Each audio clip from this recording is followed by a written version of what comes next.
Okay, so now we are going to do our bedside chart check. This ensures that we are up to date with all of the patient information and that everything that we need to complete and start today's treatment is there and appropriate. So first thing that I'm going to do for the chart check is I'm going to go to alerts and I'm going to be assured that I am aware of the patient's resuscitation status. So this patient is a full resuscitation status. Next thing that we're going to do is we're going to go to the orders screen and we are going to eyeball the standing orders to be sure that those green light orders like IV fluids for hypotension, CVC dysfunction protocol, falls risk assessment, med reconciliation orders are all there. And if a falls risk assessment is due today or you are prompted to do one based off of your assessment, you would do so. If a med rec is due today, you would do so. Otherwise, we're looking for those standing orders. Next thing that I am going to do while I'm in the orders screen is I'm going to go to order type. I am going to go to test requisition. And you're going to check for any test requisitions that are due today. And it looks like this patient is due for an INR and PTT today. Once I do complete that blood test, be sure to make sure that you complete this order so that that order does go away and does not stay on the screen as a past due order. Next thing that I am going to do is I'm going to go to the med list and I'm going to check for meds that are due for administration today. So it looks like he's due for his anticoagulant. Looks like the patient locks with sodium citrate. Next thing that I am going to do is I am going to go to lab results and I am going to quickly eyeball some of these lab indices. And here's a tip for you. There's 3 lab results that I like to be sure that I know before I put the patient on. The first lab result that I do like to check for is urea clearance. So it looks like this patient's urea clearance is 69%. And what I do like about this screen is it does show your lower and upper levels. So our lower level is 65, our upper is 90. So at 69, this patient is getting adequate clearance. Why I like to know this is because if the patient is under 65, I like to consider some of the reasons why this patient might not be getting adequate clearances. Is it due to lack of compliance, not staying for treatment times? Does the patient actually need more dialysis and is not getting adequate dialysis with their time that they are ordered? Is there some type of access issue? Is there some type of dysfunction with their access that might be causing the stop and start and might be affecting the adequacy of treatments? So another tip I'd like to show you is if you click on that indice that you're choosing to look at, you go to scope, you go specific, and you click choose your time period. So we have 12 months here. I can check and see this patient's urea clearance or adequacy over time. And it looks like this patient is running anywhere between a 65 and about a 71, 72. So this patient does seem to be getting adequate clearances currently. The next blood work that I like to check is my potassium. And that's just to be sure that the bath that the patient is in is appropriate based off of their most recent potassium level. So we are going to go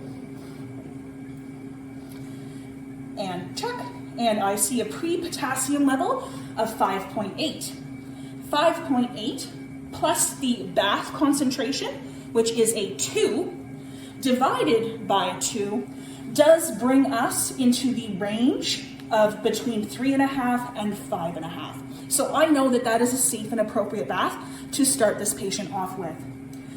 Finally, the last one that I like to know before I put the patient on is the patient's hemoglobin. So,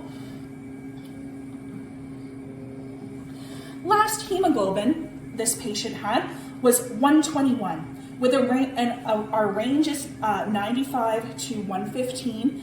So blood is precious. I like to know if the patient is running quite low because if I were for whatever reason to lose a circuit of blood, I can then act appropriately and proactively by potentially calling a prescriber, asking to draw a CBC, and so we are ready to go and will be informed for the next treatment on whether this patient may or may not need a transfusion. This patient runs 121, that is on the high side, and I'm just going to check his trends. And he seems to run anywhere between 101 and 121. Next, what we're going to do is we're going to move down to clinical functions. I'm just going to eyeball the problem list here, being sure that I know allergies. This patient doesn't have any allergies. And this is just a very good quick glance, especially if you're not familiar with this patient. After glancing at the problems list, I'm going to look at progress notes, and I'm going to check the last 2 to 3 progress notes to see if there's anything significant going on that I should know about before I bring the patient in. And I look and I see that the patient has been running an elevated ionized calcium. It looks like this was discussed through nutrition and with the primary nephrologist. It looks like there was some changes to his meds with regards to that. Next thing that I am going to do is I'm going to go over to panels, and I'm going to look at blood pressure and weights. Again, this gives a really good window into the patient's pre and post weights, as well as their pre and post blood pressures. So it just gives me a really good idea of where the patient is standing and how they've been doing with their treatments for the last month. So while we're still in clinical functions, I'm also going to go to the access section. And just like I checked the last few progress notes, I am just going to review and see the last few access notes for the patient, noting to see if there's any red assessments, and red is unsatisfactory, that somebody's marked something off unsatisfactory. So I'm just going to be looking here. It looks like the patient has been running reverse lately, and on last measurement, on last dressing day, change per protocol, and the line measured at 5.1 centimeters, no migration. So I have a good idea of what's going on with the access before I actually bring the patient in. So now I'm going to come over to the machine screen, and I'm going to click the patient card, and I'm going to go through the last 3 treatments that have been saved, and I'm just quickly observing for if the effective dialysis time versus total. So it looks like the patient has been staying for the 4 hours for the most part. I can check the effective blood flow. So what has the patient been achieving for the last few treatments? It looks like he's running at about 300 mils per minute as blood flow. And I'm also going to observe the UF goals that have been programmed for the machine, and if the patient actually has been reaching those goals. So here I can see he was going for 1,000 mils or 1 liter, and he achieved that.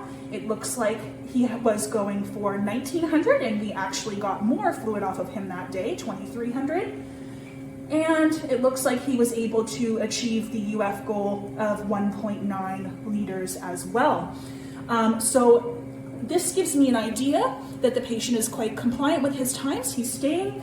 I have an idea of the appropriate blood flow that he's been reaching lately.